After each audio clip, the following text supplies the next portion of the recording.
We've all had something like this happen at least once in our life. Mum wants to join the Facebook, and she asks you for help in creating the account. Oh boy. After we sign all her personal details and privacy over to the Zuck himself, we have to enter the password. And when I say password, I do mean the password. We have clearance, Clarence. Roger, Roger. What's our vector, Victor? Cybersecurity is still a relative unknown for most people, and even for quite a few large corporations. Every second week we hear about a granny who's been scammed her life savings, or a company that's leaked the information of hundreds of millions of people. Computers are complicated, and nowadays they run more things in our life than we really know. But at the end of the day, a computer is still just a computer. It's still just calculating based on what you and the sensors give it. The best thing about cybersecurity then is that we can draw parallels to any other security protocol, except with just a few more nerds in glasses caricatures. So, here's a guide to 5 key components to cybersecurity, disguised as a trip away.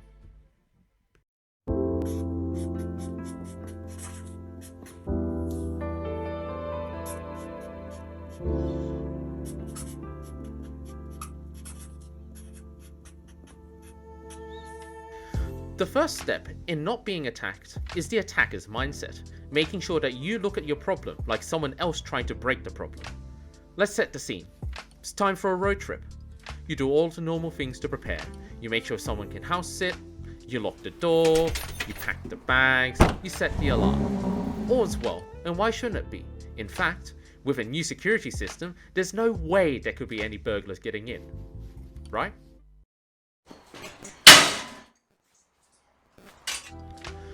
The main principle in thinking like an attacker is that we need to look for weakest link.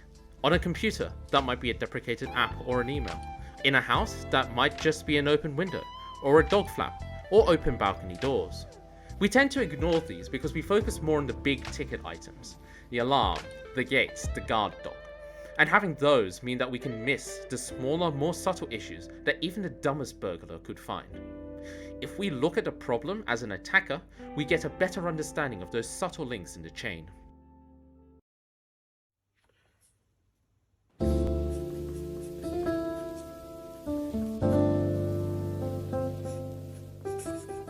The second key to cybersecurity is knowing when to trust a computer and how to balance the risks.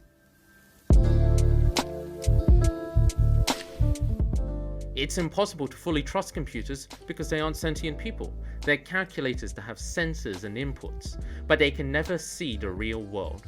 It's like placing ultimate trust in your alarm system. Yes, it does work well, but sensors can break and not detect someone when they should. So let's turn the sensitivity up. Not so fast. The issue with risk and errors is that there's often a flip side to the risk. If we can lower the risk on one side, we'll see the higher risk of an opposite reaction. In this case, if we turn the sensitivity up, we'll get less false negatives, the alarm not detecting anything. But we will get more false positives, which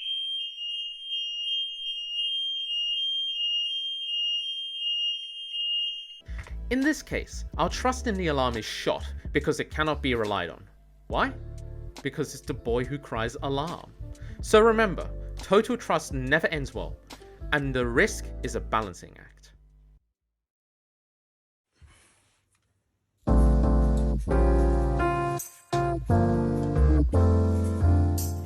Of course, having said that we should never fully trust computers, I need to point out that we should never fully trust people either.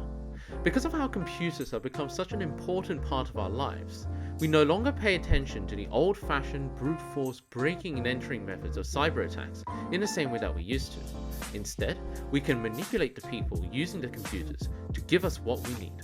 So, we're on our holiday now and look, an email from our Billy Bob Security. There is an urgent update required for your system, it says. Please enter your account details and alarm code so that we can reprogram it wirelessly. Now, this seems reasonable enough. It's a new system after all, and obviously you want them to keep your alarm system up, so you get flustered and you make sure to send the details to fix the problem. And that was your big mistake. You let your zero risk bias override rational thought because you got flustered over an urgent email, and now the hacker has all the info he needs on your alarm. Not that that matters too much because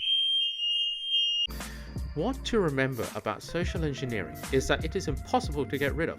because it's impossible to get rid of people. We just need to keep an eye out for especially egregious cases.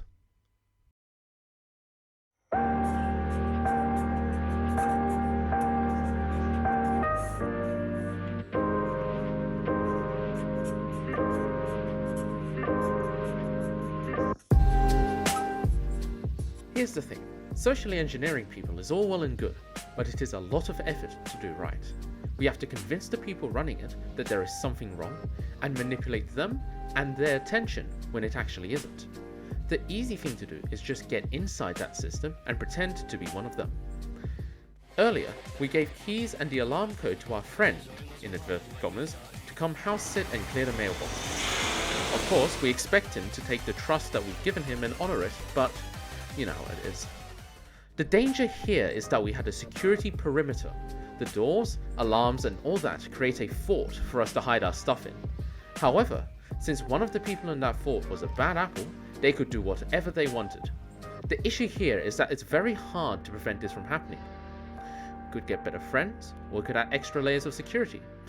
However, there isn't much beside from that.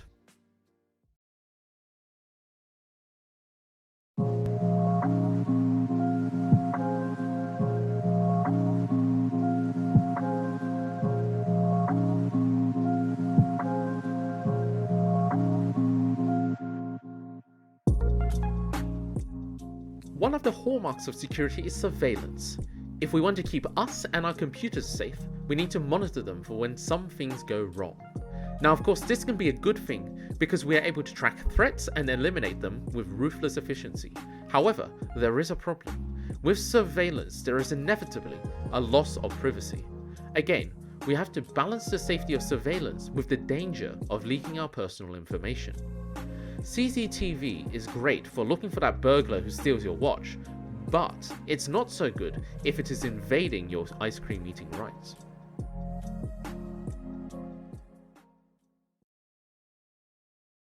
So, there's 5 things to consider the next time you leave your house or create a cybersecurity system for a company.